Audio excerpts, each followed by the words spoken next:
Hey, it's Drybear. We recently updated our tools for measuring the effectiveness of weapons in game and the First Descendant and finding out exactly what the best build is for them. And what I wanted to do is I wanted to revisit some of the most popular weapons so that we can kind of put it on the same scale, measure their output, and look at where they're at. So today we're going to revisit the Thundercage, get an updated build for both bossing and for mobbing, single target and for AoE, and some estimations on how the DPS changes between the two so that as we look back on all the weapons we're working on, we can see where the Thundercage stacks up. So on screen, down below in the description and in the comments, I will put a link to both of these. Well, I'll have a one sheet for the bossing build and a one sheet for the mobbing build. And the output here, this is the optimal setup for using the Thundercage as a single target weapon. And one thing I've asserted since the beginning of this and from the beginning of actually like testing out these weapons is that Thundercage is not really meant for single target. It's not a weapon that you'd want to be using constantly for dealing single target damage because realistically it is an exceptional mobbing weapon. It is one of the best AoE weapons and farming weapons in the entire game. But just as the case of exercise, I'm a firm believer in PvE games that people should play how they want to play. If you want to use the Thundercage because you like it and you want to use it for single target, and then the added explosion is just a bonus for you, then this is the build I would use for using it for single target, for killing Colossi, single target elites, things like that. I have on screen, this is the updated list. On the far left side, you'll see the impact of every mod, the amount of DPS they will add, and the weighting between them. So if you wanted to not use the ideal setup that I have on screen, you can just go to the left side of the screen, swap things out based on their impact, and make your own build based on comfort. Obviously, this is the optimal DPS load, which means that if you wanted less recoil, you wanted more accuracy, or you didn't like playing around Real Life Fighter, not everybody does. Real Life Fighter requires you to be hitting the weak point consistently without missing. Even with an estimation of 30% weak point accuracy, it is still going to be one of your best mods, but some people don't like playing that way, and that's perfectly fine. You would just go down the list on the left side of the screen and swap it for another special yellow mod that didn't have that kind of requirement. Sweeping Squad is going to be your best choice for that value, though not too far behind it is going to be Mental Focus and Elemental Conductor for overall value. This is the single target build. Your stat weighting is going to be in the top right corner of the screen here. Firearm attack, LE damage from firearm attack, crit damage, fire rate, rounds, reload, crit chance into weak point, and then I also made a separate list for the reroll stats as well, what you want to reroll and the value of them. So say you got bonus versus Colossi, firearm attack, and flat LE damage, and then you got rounds, and you can decide whether you want to reroll from that. You could reroll rounds into crit damage, and it would be super nice, but that would be the optimal setup for rerolls on that. Now let's talk about Thundercage as a in-game mobbing weapon. So this is like the first build for single target if you wanted to build it bossing. The total theoretical DPS there would be 621k overall, which doesn't stack up to weapons like Tamer or Eternal Willpower, which we've looked at already, and those videos are already on my channel. So we've done extensive testing all day just to retest every assertion and every assumption that's floating around there in the community on what scales the bonus, how it works, where everything goes for the passive in making this the best best AoE mobbing weapon possible to make the explosive electric passive as good as possible. The way this passive works is that when you kill an enemy, if you have it maxed out, you have a 100% chance that enemy will explode and deal damage, electric damage in an AoE around that target, dealing damage. So that is the core of how that works. So this is the result of the testing, and why I think there's a lot of confusion around the weapon is there are some oddities about how it functions. If you critically strike on the last bullet that hits an enemy, the critical strike effect will be applied to the explosion, the subsequent explosion that comes from the passive. The same thing applies with weak point, which means that, again, if you were to eliminate an enemy using a weak point shot to one of their weak points, or you were to critically strike, or both of those would be applied to the explosion based on the weapon's values that you have equipped.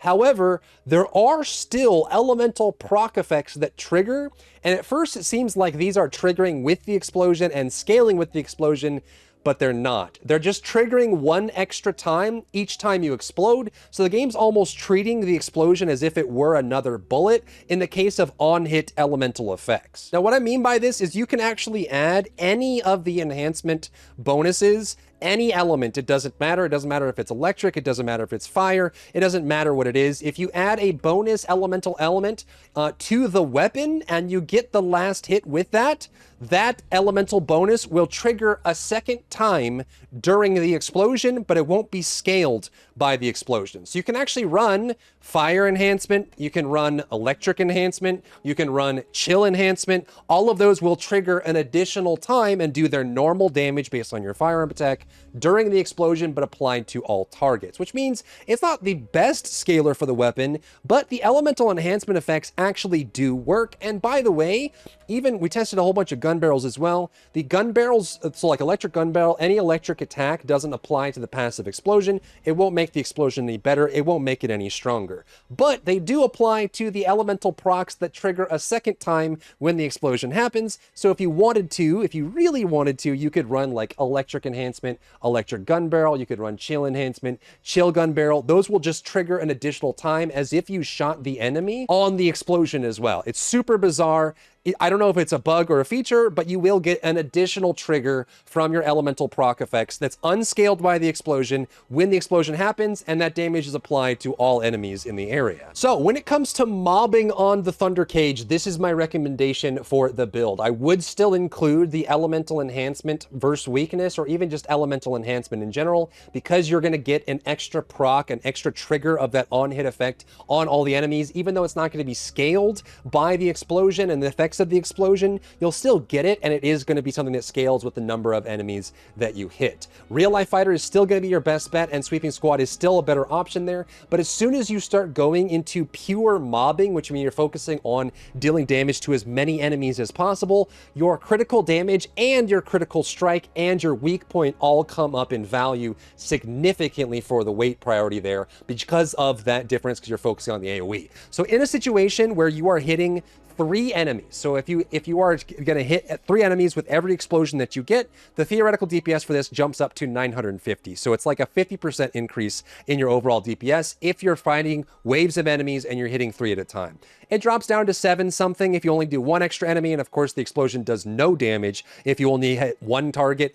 Eliminate that target and there's nothing else around because the target's already dead and the explosion didn't do anything to anyone else. But in the situation where you're using this weapon for mobbing and clearing mobs and there's good density, you will get excellent value out of the AoE from this. And the final build that I would recommend, the ideal build for this, is double firearm attack with action and reaction rifling reinforcement, double crit damage with concentration priority, better concentration, 1 crit chance with better insight. You don't need any more than this. In fact, there's no other crit chance mod that scales well with this. This is the only one. So anything above this, like edging shot, any of those you don't want to run. You just need better insight for the optimal damage output. Have aiming and weak point sight for weak point. And then fire rate concentration, this one shocked me, actually outperforms fire rate up in the mobbing setup because you care more about the explosion than you do about the fire rate in this case, because you care more about the damage you're dealing in AoE.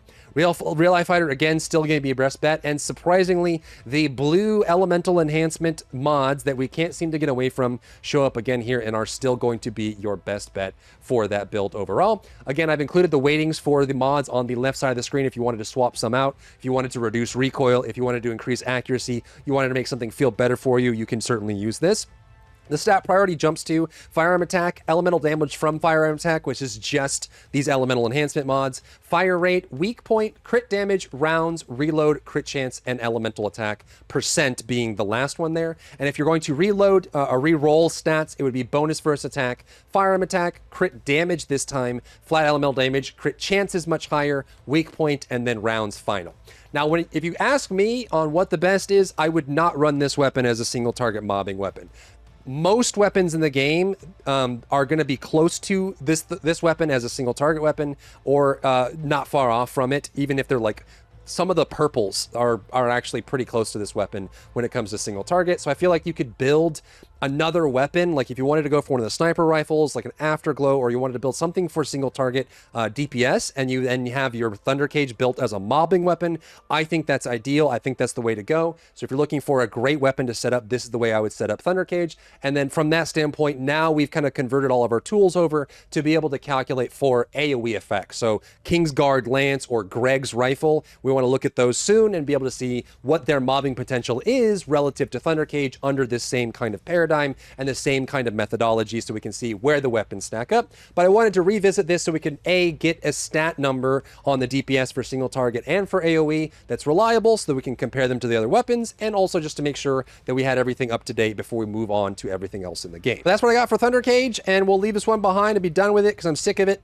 Moving on, let me know what we should cover next down below in the comments. If you found value in today's video, leave a like down below, leave a comment for the algorithm to help this video get seen by more people, and don't forget to check out my other channels for other content and other stuff and other things.